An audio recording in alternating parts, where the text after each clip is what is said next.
Ừ. Con ghé nữa. Yên chưa?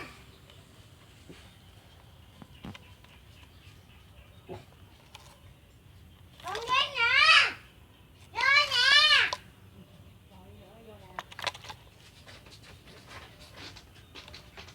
Vô vô. Vô.